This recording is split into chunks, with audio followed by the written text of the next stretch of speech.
Monsieur le Président de la Chambre des représentants du Royaume du Maroc, Mesdames et Messieurs les Présidents du Parlement des États africains de l'Atlantique, honorables invités, Mesdames et Messieurs, c'est avec un immense honneur que je prends la parole aujourd'hui devant cette auguste Assemblée. Réunis sous l'égide du dialogue et de la coopération entre des États africains atlantiques. Je tiens tout d'abord à exprimer ma profonde gratitude à mon homologue cher frère, M. Rachid Talbi El Alami, pour son invitation et l'excellence de l'accueil qui m'a été réservé, ainsi qu'à ma délégation. Je ne saurais commencer mon allocution sans transmettre les salutations les plus chaleureuses et fraternelles de son Excellence, M. Bassirou Diomaye Diakhar Faye, président de la République du Sénégal, à Sa Majesté le roi Mohamed VI. Au peuple frère du royaume chérifien, je vous apporte les salutations les plus distinguées du peuple sénégalais, terre de la Teranga, symbole d'hospitalité et de fraternité africaine. Notre présence ici traduit notre engagement commun à renforcer l'intégration de nos nations dans cet espace atlantique stratégique et qui constitue une façade essentielle pour le développement économique et la stabilité de l'Afrique. Cet espace qui regroupe près de la moitié de la population africaine et plus de la moitié du PIB du commerce continental représente une opportunité sans précédent pour notre cher continent. Il nous appartient donc de structurer nos coopérations afin d'en faire un levier de croissance partagée et un moteur d'intégration régionale. Le Royaume du Maroc, sous la conduite éclairée de Sa Majesté le roi Mohamed VI, a su proposer une vision ambitieuse, fondée sur la conviction que seule une action collective permettra de transformer cette façade atlantique en un pôle stratégique de développement. Ce pôle reliant l'Afrique à l'Europe et l'Amérique du Sud. Le Sénégal salue et magnifie cette initiative porteuse d'avenir et réaffirme sa volonté de jouer un rôle actif dans le processus, dans un esprit de partenariat et de solidarité africaine. En effet, la relation entre le Sénégal et le Maroc est exemplaire à plus d'un titre. Elle puise sa force dans les liens historiques, spirituels et humains profondément enracinés, mais aussi dans une coopération dynamique et multiforme. Nos deux pays partagent une vision commune du développement africain, fondée sur la solidarité, l'intégration et la souveraineté économique. Le Maroc est aujourd'hui un partenaire stratégique du Sénégal, notamment dans les domaines des infrastructures, de l'énergie, de l'industrie, de la finance et de la formation. Au-delà de cette coopération bilatérale fructueuse, nous avons une responsabilité plus large, mon cher frère, celle de bâtir ensemble une façade atlantique africaine intégrée et prospère.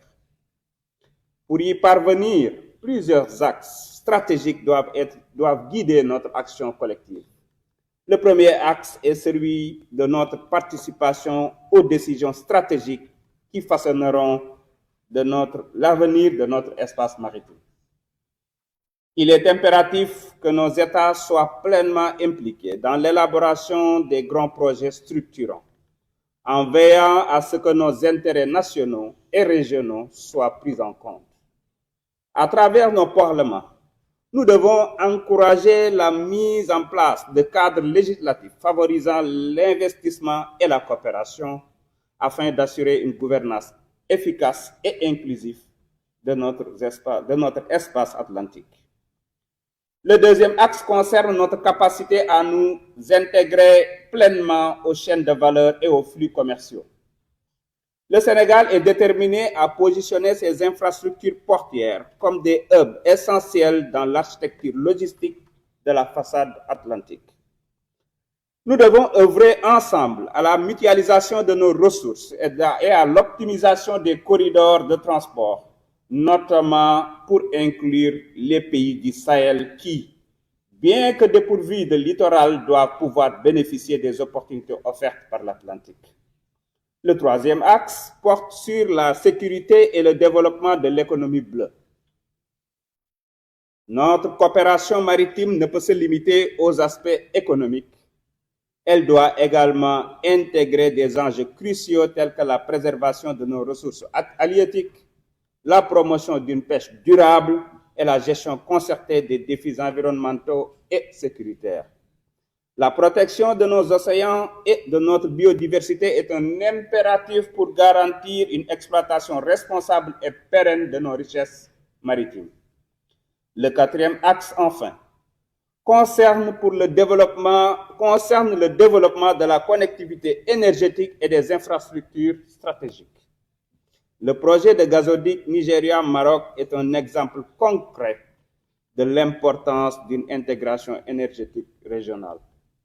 Ce projet, qui reliera les zones de production de gaz du Golfe de Guinée à l'Europe en traversant plusieurs pays ouest-africains, constitue non seulement le plus long gazoduc du monde, mais aussi le plus grand projet de coopération de notre cher continent. Nous devons encourager d'autres initiatives similaires, notamment dans les domaines du transport ferroviaire et routier, afin de renforcer la connectivité et la compétitivité de notre espace atlantique. Dans cette dynamique, nos parlements ont un rôle central à jouer.